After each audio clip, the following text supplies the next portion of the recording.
Les machines à café automatiques utilisent de la vapeur. Mais ils ne sont pas les seules machines que nous connaissons qui utilisent de la vapeur.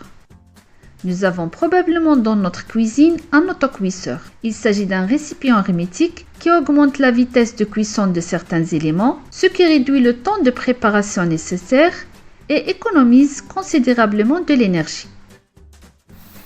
La cuisson sous pression est le processus de cuisson des aliments à la vapeur et à l'eau sous haute pression ou dans un liquide de cuisson à base d'eau. L'autocuisseur nécessite généralement quelques minutes pour atteindre les conditions de cuisson souhaitées. Pour certaines marques, le régulateur de pression commence à s'élever au-dessus de sa buse, permettant ainsi à l'excès de vapeur de s'échapper.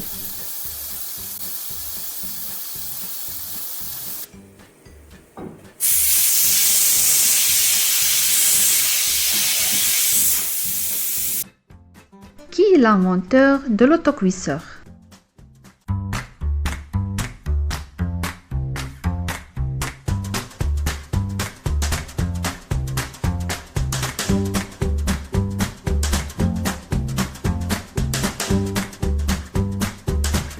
L'inventeur de l'autocuisseur était Denis Papin, un physicien, mathématicien, ingénieur et inventeur français. En 1669, même il a obtenu un diplôme de médecine de l'université d'Angers, il n'a jamais exercé cette profession. Au lieu de cela, il s'est consacré à l'étude de la physique et des machines. Il a vécu en France, en Angleterre et en Allemagne, devenant ainsi un scientifique et un inventeur de premier plan de son époque. En 1680, Papin présenta son invention de digesteur à vapeur à Royal Society de Londres, dans le cadre d'une étude scientifique. Par la suite, il a été élu membre de la société. En 1681, un premier document fut publié à Londres pour décrire la première série d'expériences menées avec cette machine. Il s'intitulait « A New Digester Machine to Softening Bones » et comprenait une description détaillée de sa fabrication et de son utilisation dans ces contextes spécifiques. Il fonctionne en expulsant l'air du récipient et en piégeant la vapeur produite par le liquide bouillant. Sous pression atmosphérique standard, l'eau bout à 100 degrés C. Lorsqu'on chauffe des aliments contenant de l'eau à cette température, l'excès de chaleur entraîne la conversion efficace d'une partie de l'eau en vapeur, maintenant la température des aliments à 100 degrés C. Dans un autocuisseur hermétique, lorsque l'eau bout, la vapeur est emprisonnée dans la marmite, ce qui augmente la pression.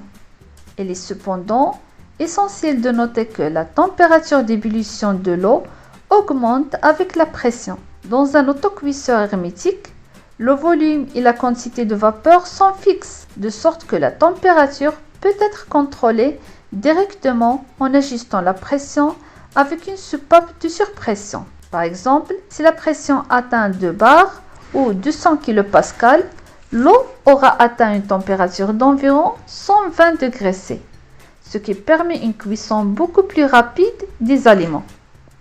Même si à l'époque, il n'y avait aucune possibilité de transformer cette invention en un produit d'usage général, sa conception a été la base des premiers autocuisseurs qui, au début du XXe siècle, ont commencé à devenir des équipements couramment utilisés dans nos cuisines.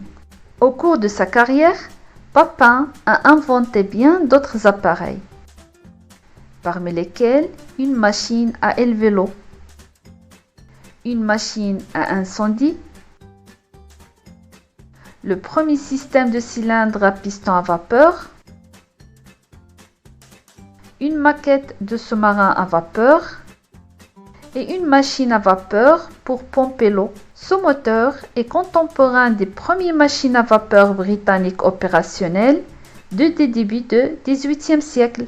Durant sa carrière, Denis Papin a collaboré avec d'autres grands scientifiques de son époque, parmi lesquels figuraient Christian Huygens, Gottfried Leibniz et Robert Boyle.